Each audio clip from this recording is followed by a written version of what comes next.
Welcome to this fun event. What we're going to do here, just to let you know how the day is going to go, Laura, my friend and colleague, is going to give us a very interesting presentation about how sugar functions and what it's all about. And then I am going to take over and I'm going to cook you a little bit of lunch, except I'm not really going to cook it. Someone else is going to cook it and you can eat it, which is better. And we'll talk a lot about how sugar actually functions in the kitchen.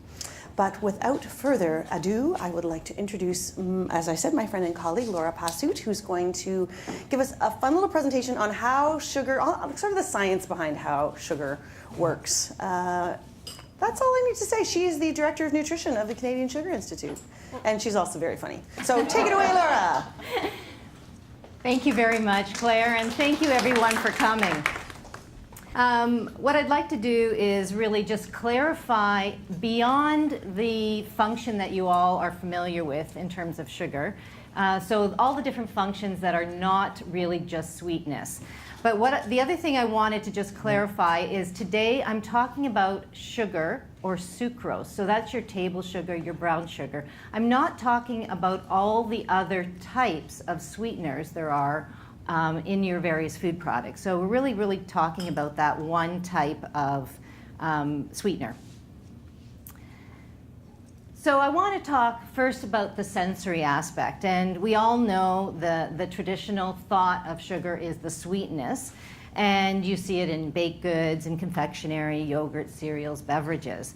But there's also a role for sugar in helping flavors in other products. So for example, whole grains are naturally quite bitter. And so a small amount of sugar helps the whole grains actually mask that bitterness. And you're going to get an example of that in your swag bags. We have little granola samples, one with sugar and one without. And you'll really have a sense of how that small amount of sugar masks that flavor.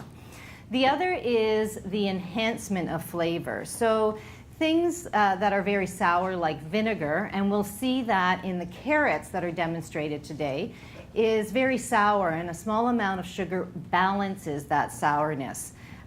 Typically, commonly, there's a bit of sugar in tomato products, and that is really to balance the acidity of the tomatoes, and that's why you often see them in things like tomato sauces or other types of sauces. But now I want to get into more of the fun or different roles of sugar that sugar plays in food. So one is a microbial role. And so part of sugar's role is its interaction with water.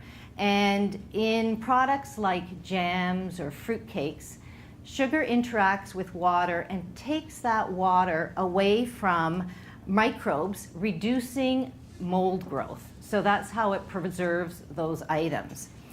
The other interaction with microorganisms is an interaction with things like yeast. So sugar is the food for things like yeast in a bread or a baked good that rises. And if you didn't have that substrate for it to eat, then it wouldn't rise as easily or as quickly. So sugar also has some chemical functions. And many of you know that sugar, if heated, will change color and it will change flavor. And so when it reacts with heat and gets that brown color and that different flavor, that's called caramelization. And that is used in certain confectionery products as well as sauces. And when you're cooking meat or vegetables with a bit of sugar, it gets that caramelized color and flavor. The other option that sugar interacts with heat is also with proteins or amino acids. So it's a combination of sugar, heat, and amino acids. And that type of reaction is called Maillard browning. And like the caramelization, it's a color and flavor changer. So it brings that lovely brown color and changes the flavor of things. And both caramelization and Maillard reactions occur, and the most common that you would see is that beautiful brown and beautiful aroma you see with baked goods. That's a combination of those chemical reactions. So the next two slides are sugar's role in a physical sense. This is kind of really an interesting thing, an interesting role that you wouldn't necessarily think about when you think about sugar. So in the confectionery industry, the level of heat reacting with sugar determines the size of the crystal. So if you have a very high heat, you get large crystals, and that's what forms like the hard candies. If you have a lower temperature, you get very, very small crystals, and you get a softer texture like you would see in fudge or a fondant on top of a cake. So that's an example. Sugar also alters temperature in reaction. So in boiling point for confectionery, for example, it will raise the temperature so that the consistency of a confectionery is uniform throughout. So you get the same size crystal. So when you're having, for example, a hard candy or a fondant, you want the same consistency from the outside right through so that you're not getting different textures throughout. The other increase in temperature that sugar plays a role is that it slows down certain reactions by increasing the temperature at which those reactions take place. So for example, in a sponge cake, sugar raises the temperature at which time the proteins in eggs actually set. So egg setting is a really important component of sponge cake making so that you get that lovely texture. And in order to do that, you have to raise the temperature for that setting and allow that cake to get to that texture. The other role that sugar plays in terms of changing temperature is called freezing point depression.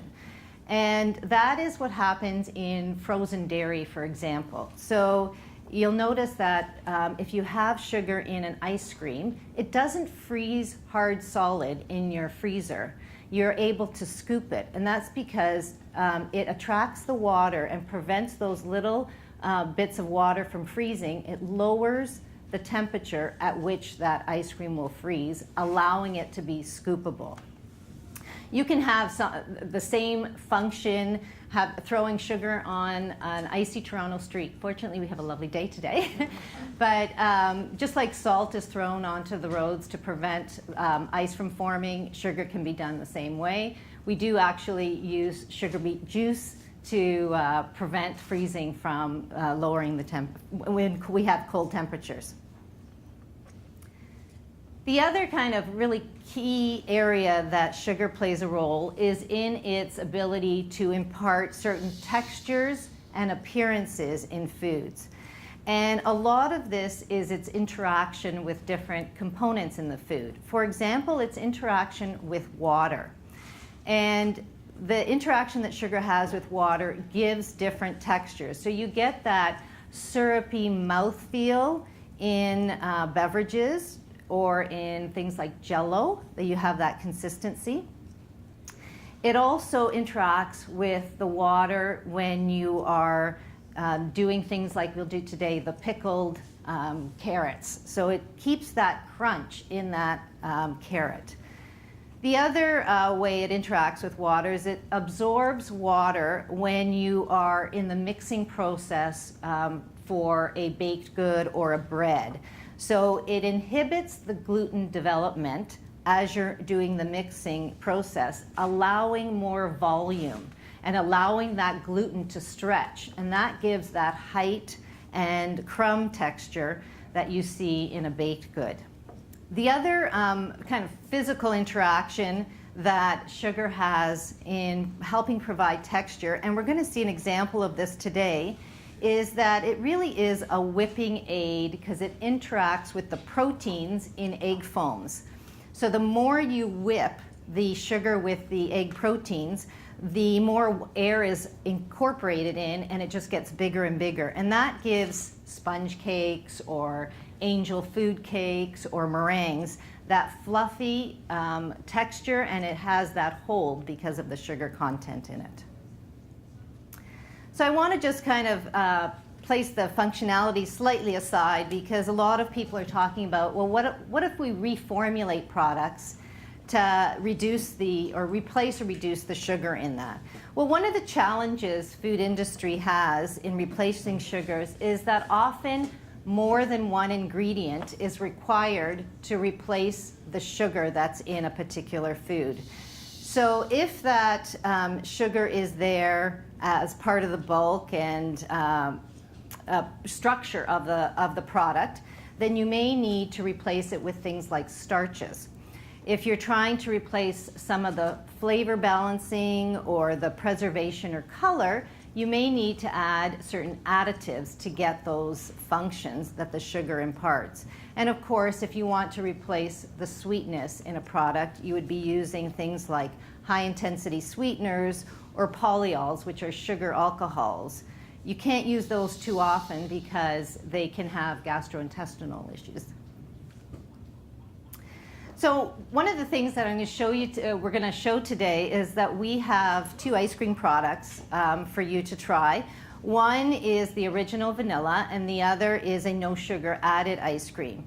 And so when companies are putting out products and they're able to make a claim like no sugar added or reduced in sugar, often the consumer or people will expect that not only is the sugar reduced, but the calories may be reduced.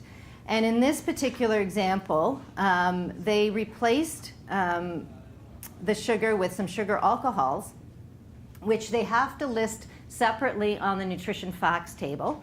So here's 2 nutrition facts table, but what you can see is that with the replacement ingredients, they haven't actually changed the caloric content of the product.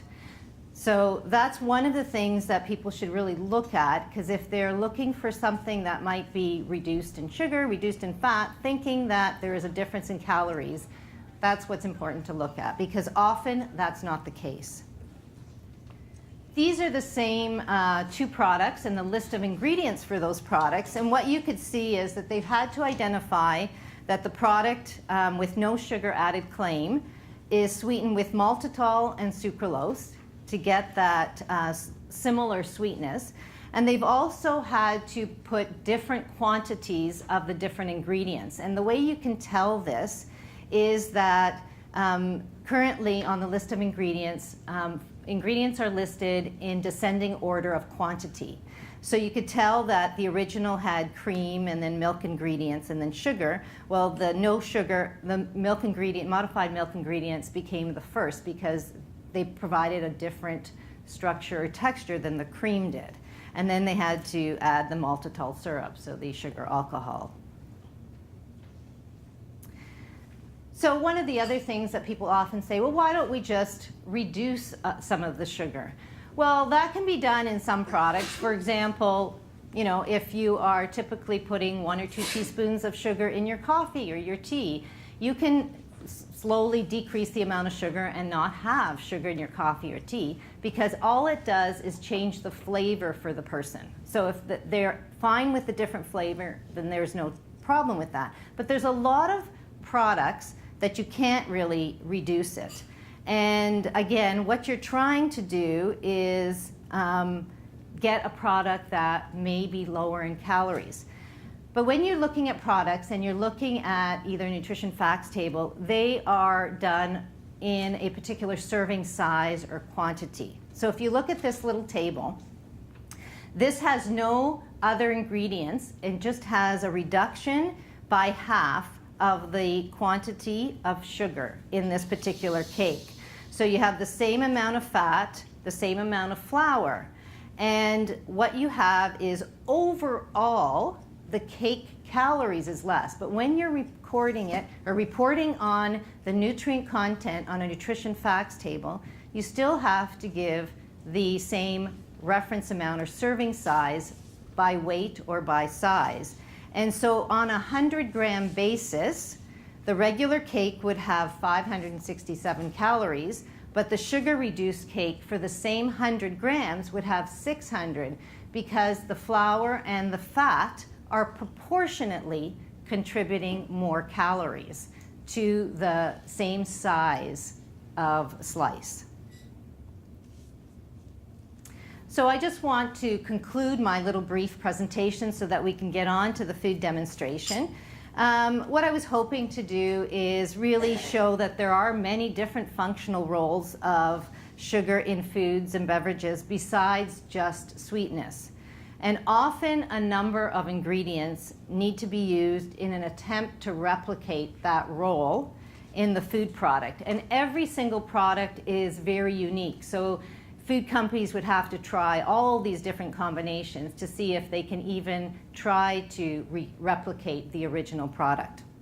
And often when that replacement ingredients are used, the outcome is not what you expect. You'd often expect it to be lower in calories, and often because of the replacement ingredient, the caloric content of the product is identical.